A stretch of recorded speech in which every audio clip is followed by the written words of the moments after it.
FD squad, and welcome back to Transfer Review, where we put silly season underneath the microscope. And I'm joined by a very silly man. It's Joseph Tomlinson. Wow, what a stage, what an entrance. I've not been on Transfer Review in, if somebody can tell me the last Transfer Review on, I'd be surprised. I reckon good 18 months.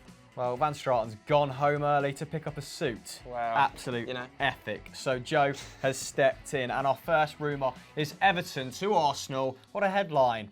Are Arsenal now buying a club? God damn. You know, we're better than that. We are better than that here at Euro Football Daily. What's not better than that is Arsenal's pursuit of a winger. Absolutely all over the gaff this summer. We've seen that horrific 5-part instalment bid for Wilfried Zaha firmly rejected by Crystal Palace, haven't we? There were rumours going around as well that they were interested in Nicolas Pepe for the tune of 80 million euros, but that was quickly squashed by David Ornstein as well. We've seen Lucas Vazquez linked, and of course Malcolm, who Barcelona are desperate to offload this summer in order to bring in a new player that could well end up being Neymar. If you haven't heard about that already, then come over and watch Winners and Losers. And the latest man to be linked to Arsenal is none other than Everton. This is probably due to new sporting director Edu's links to Brazil, and Everton having a fantastic Copa America, where of course he won the Golden Boot and was crowned man of the match in the final as well. I have to admit, never seen him play. I don't tend to watch a lot of Brazilian football. I know that he won the Copa Libertadores, so he has also had a fantastic overall year. Very suspect lid. Very suspect linked lid. I've seen a few photos of him. He has been linked, I think, with AC Milan and Atletico Madrid as well. So he's very keen to move to Europe, but again feels tenuous. You know, I feel like this is a little bit Arsenal of old, just being linked with loads of players in one position. It's like when they were just continuously being linked with centre-backs, now they're being continuously linked with a right winger. Yeah. And I don't know whether Everton's the right man for him. You're going to have to tell me more, because I don't know too much.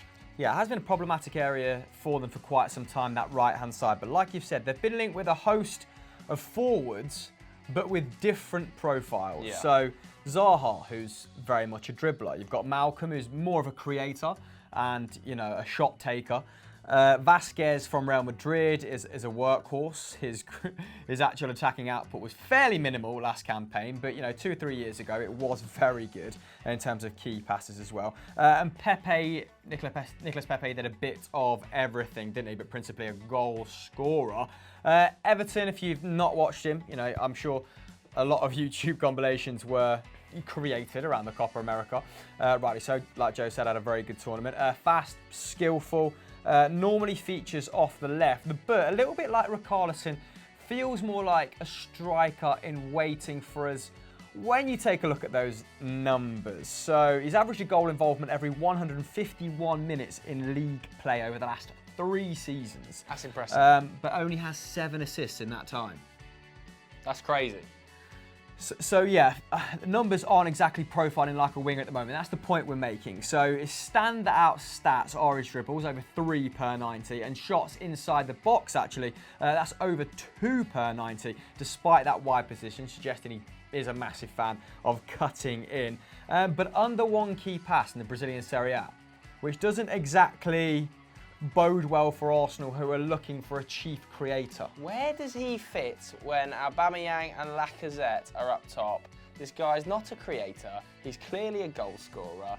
What is happening with Unai Emery's thought process here? Yeah, well, like you said, 2 elite forwards already, and they need someone off that right-hand side, and I think Alex Iwobi probably putting up double the amount of key passes. Is he budget or what? That Everton is. Well, he'd cost £40 million, so he's going to cost the lion's share of that budget. Although the player himself, though, has said that a club from Europe, an unnamed club, an air of mystique around this one, has come in for him, and he is mulling over a proposal, and he might not be available for Gremio's upcoming games. But will he end up at the Emirates? Anyone out there in the know?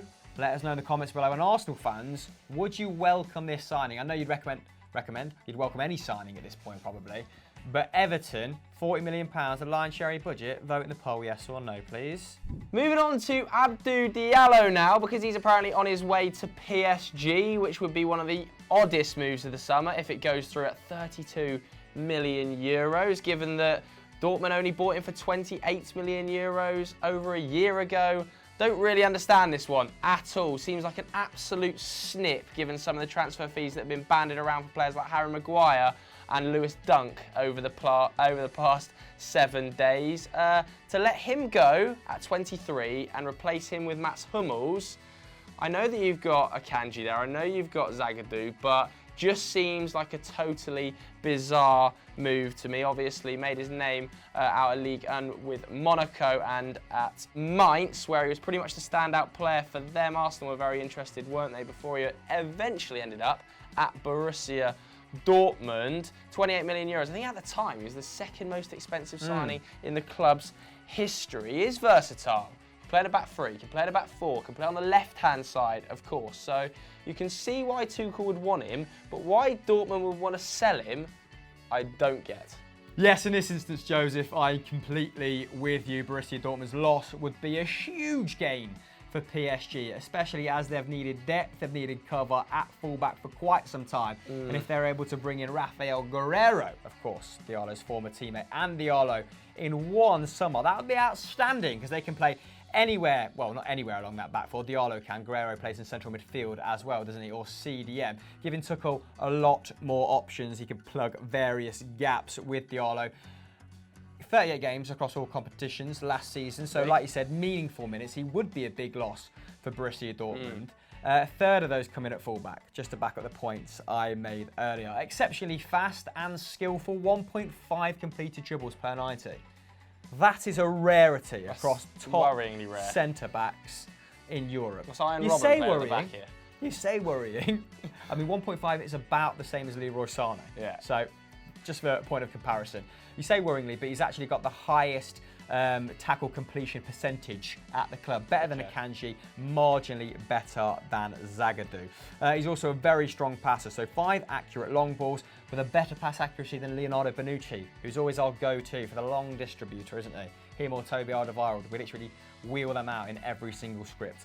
The player himself seems very keen on the switch. Bet he is. I bloody bet he is. Telling Licky, PSG have a nice project, adding, we have to see if the vision is the same, and once we're all on the same wavelength, we will make a decision. So it looks like this one will be done. Wow. I mean, that's pretty punchy from the player, isn't it? And the fee, not so much. If you're getting 45 million for Lewis Dunk, I'd want at least the same price for a 23-year-old. Signals a real mix-up in PSG's transfer strategy. Moving away from that superstar signing to a Sarabia, a Guerreiro, an Ander Herrera, and now a Diallo. I think they're obviously thinking now, that project didn't quite go the way we planned. We put a lot of money into it. Maybe we should be a bit more frugal with our expenses and target cheaper but effective options under Tuchel. Younger options as well. Yeah, certainly, and it backs up the sort of claims that the PSG chairman's been making for a number of weeks now, that they won't entertain superstar behaviour or big egos anymore. Thomas Tuchel's probably been in his ear. It worked for him at Dortmund, didn't it? Had a young, ambitious squad, and he's probably got the confidence of the manager now. He's been there for a year and battered the league. But then again, so has every other PSG manager in the last 10 years. What do you guys think to this one? Because it probably is the most interesting transfer rumour we've touched upon for some time. Let us know in the comments below. Moving on to the Premier League's big spenders this summer. Nobody really saw it coming. It is Aston Villa, who at the time of writing have forked out a whopping 93 million euros so far this summer, which on paper seems like a lot of money. I know that a lot of Fulham comparisons have been drawn already. So let's have a look at some of these players, because they have already bought in 7, 4 of them defenders. So doing the reverse Fulham. Fulham bought in a lot of forwards, Villa bringing in a lot of defenders. The most expensive being Club Brugge forward Wesley Moraes. I think that's how we pronounce it. No guarantees at 25 million euros. And of course, they managed to keep or bring Tyrone Mings into the club on a permanent at 22.5 million. Which seems like an awful lot of money, given that Tierney's going for what? 25? Yeah. Slightly odd. Now they're looking to bolster the midfield as well, and Douglas Luiz could well be that man. They've said goodbye to Glenn Whelan and Amelia Jedinak over the summer, and Their deeper line midfield options, maybe not quite as strong, of course. Going forward, not too bad with the likes of Jack Grealish, but Shibola, Bjarnason, Hurahan and Henry Lansbury all sort of occupying not quite as an advanced midfield role, so they're definitely looking to get in some Premier League level talent in that area. The 21-year-old has actually spent the last 2 seasons on loan at Girona. He never got granted a work permit when he joined Manchester City from Vasco da Gama, so hasn't played a single minute for the Citizens. It just concerns me, is all I'm saying. Aston Villa signing relegation fodder from La Liga. Worrying. Okay, but beating him with a relegation stick, a little bit harsh, because in the 1,500 minutes that he put up last campaign, he showed signs of promise. Although this first stat, pretty underwhelming. He completed the 6th most passes for Girona per 90 last campaign. Take it in, Villa fans, take it in. 4 completed long balls per 90 though, so 1.5 off Toby Alderweireld in his pomp, good. with a 62% completion rate. So, competent passer is what we're taking from that. 3.5 tackles and interceptions, okay. Defensive contributions from midfield. 1.5 dribbles with a 92% completion rate is pretty bloody good. That's like Lamina. Not massive amounts of dribbles, but when he chooses to take his man on, he's normally pretty darn good at it. That should take some of the pressure, I guess, off Jack Grealish, because completing, dribbles would suggest a decent level of progression up the pitch. Can shift basically, but we're reaching there. I'm really looking for a silver lining. The only area he doesn't really excel in is attack, with an expected goals and assist contribution of 0.2 per 90. But I suppose with McGinn, Hurahan and Grealish, who managed 27 assists between them last campaign, they're okay in that department. They are looking for someone who can maybe play at the base of midfield. Yeah. Villa fans, please verify that in the comments below. City have reportedly set the price at £16 million, but are apparently keen, to insert a buyback clause of around 30. I can't see Aston Villa having a massive problem with that. The real hurdle will be getting that work permit, though it's thought that nearly 40 appearances over the last 2 seasons in a top league, plus the size of the fee, might help push that across the line. So you've got variety. Whether you're interested or not, please let us know in the comments below. Moving on to our presenter pick, it is Yuri Tielemans to Leicester. I know you guys are buzzing to hear about this one for the 15,000th time, but it's not. It's actually Santi Mina, Maxi Gomez swap deal. Done ya. Bloody joker. There, haven't I? Because, of course, Santi Mina has gone to Celta and Maxi Gomez has gone to Valencia. Now, we did talk about Maxi Gomez joining Valencia and rejecting West Ham in winners and losers, so if you haven't checked that one out already, make sure you go and watch yesterday's episode on Football Daily. But Santi Mina going to Celta, what are we making of that, Hamill? Yeah, Joe hasn't brought presenter picks to the table today because he was drafted in last minute, so we will let him off. I've got some numbers on Santi Mina. Mina's going home, basically, Joseph. Came through the ranks at Celta. Did you know that? Joining the club at 10 and spending almost a decade there before making the switch to the Mestalla when Nuno Espirito Santo was at the helm. His dad also played for the club in the 70s and 80s. Strong links. History. And despite Valencia spending €10 million to bring him to the club at the age of 19, the tender age of 19. I remember being 19. Yeah. God, blimey. Just siders. Wow. Every day, every bloody day. Legend. Absolute ledge. He'd made 150 appearances for the club, largely been a sub, and never recorded more than 2,000 league minutes in a single campaign. Now, after poor seasons from Pione Sisto, who I really liked last campaign, I'm not surprised I haven't heard about Sisto this campaign, 3 goals and assists. 800 minutes.